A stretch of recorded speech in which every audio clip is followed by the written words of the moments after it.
मंडळी, मंद वारा आणि संथ वाहणाऱ्या नदीकाठी बसून कसं शांत वाटतं.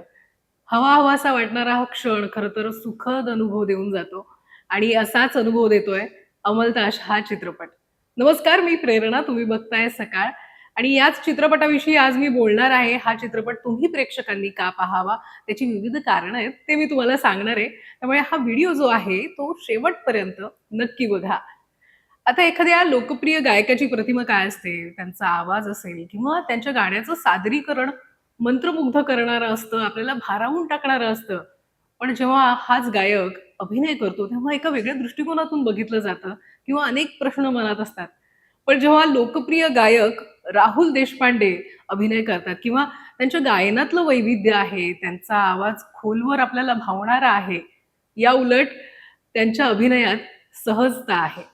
आणि याच सहजतेमुळे अमलताश या चित्रपटातील राहुल हे पात्र त्यांनी उत्तम सादर केलंय. सुरुवातीला बोलूयात या चित्रपटाच्या कथेबद्दल, जिथे आहे राहुल आणि त्याचं संगीत विश्व. या संगीत विश्वात तो छान रमलाय. खरं तर त्याची स्वप्न काही वेगळी होती, पण या स्वप्नांपासून दूर त्यानं त्याचं विश्व उभारलेलं आहे. ज्या विश्वात आहेत त्याची नातेमंडळी, मित्रमंडळी, त्याचं कुटुंब. आणि मग या विश्वात होते एका खास व्यक्तीची एंट्री आणि त्यांचे सूर जुळतात. त्यांची प्रेमाची भावना असेल किंवा एकमेकांचं संगीत प्रेम असेल, यामुळे ते एकमेकांमध्ये गुंततात. त्यांचं नातं जे आहे ते बहरतं, फुलतं आणि त्यांच्या याच प्रेमाच्या भावनेचं सांगीतिक सादरीकरण जे आहे ते खरं तर मनाला भावणारं आहे. सुहास देसलेने या चित्रपटाचं लेखन दिग्दर्शन केलंय आणि दिग्दर्शनातील त्याचं हे पदार्पण आहे. मयुरेश वाघसह मिळून पटकथा देखील लिहिली आहे.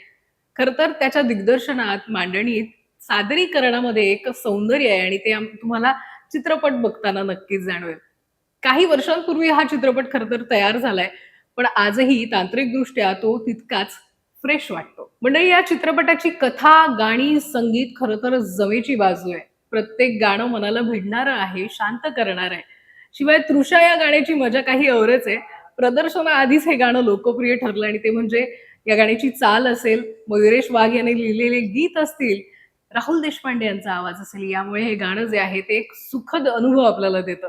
याशिवाय सरले सारे आणि इतर गाणी देखील छान झालेली आहेत. भूषण माटे यांच्या संगीताने खरं तर या चित्रपटामध्ये जीव ओतला असं म्हणूयात. कारण या चित्रपटाच्या कथेच्या कॅनव्हासवर त्याचं संगीत जे आहे ते जणू रंग भरतं असं जाणवतं. राहुल देशपांडे, पल्लवी परांजपे, दीप्ती माटे यांनी या चित्रपटात अभिनय तर केलाय, याशिवाय गाणी देखील गायली आहेत. त्यामुळे त्यांच्या आवाजातील प्रत्येक गाणं जे आहे ते छान सादर होतं. राहुल देशपांडे यांच्या अभिनयातील सहजता या चित्रपटामध्ये खरं तर लक्षवेधी ठरते. मी वसंतराव या चित्रपटात आपण त्यांना अभिनय करताना पाहिलं होतं आणि ते उत्तम होतंच. पण या चित्रपटात त्यांचा एक वेगळा अंदाज आपल्याला बघायला मिळतोय. प्रेमळ स्वभाव असेल किंवा काही रोमॅन्टिक क्षण असतील, असे सीन्स जे आहेत ते राहुल देशपांडे यांनी या चित्रपटात सादर केलेत. पल्लवी परांजपे, तिचं खरं तर अभिनयातील पदार्पण, कीर्ती हे पात्र ती या चित्रपटात साकारते. परदेशातून आलेली मुलगी आहे, त्यामुळे मराठीतून जी ॲक्सेंट आहे ती खरं तर गमतीशीर आहे, पण ती तिने उत्तम सादर केली असं म्हणूयात. दीप्ती माटे असेल किंवा प्रतिभा पाध्ये, तृषा कुंटे आणि इतर कलाकारांचं काम देखील या चित्रपटात छान झालंय. काही थोड्याच गोष्टी आहेत ज्या या चित्रपटात आपल्याला खटकतात. त्या म्हणजे कथेतील काही ट्विस्ट जे आहेत ते आपल्याला काही ठिकाणी अनावश्यक वाटू शकतात.